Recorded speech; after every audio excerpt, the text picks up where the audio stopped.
PM કિસાન યોજનામાં મોટી છટણી 22મા હપ્તા પહેલા હજારો નામો યાદીમાંથી કપાયા.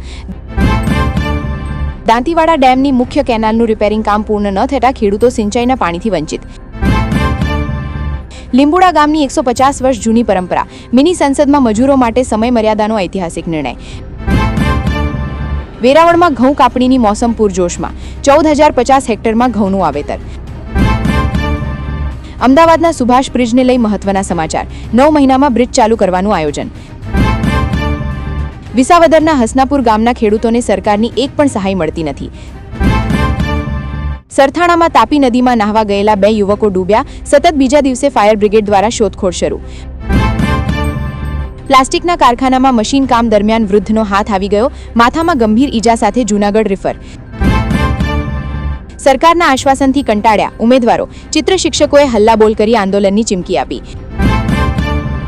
4 રાજ્યોમાં 100 ઘરફોડ ચોરી કરનાર રીઢો તસ્કર જિમ્મી ઝડપાયો.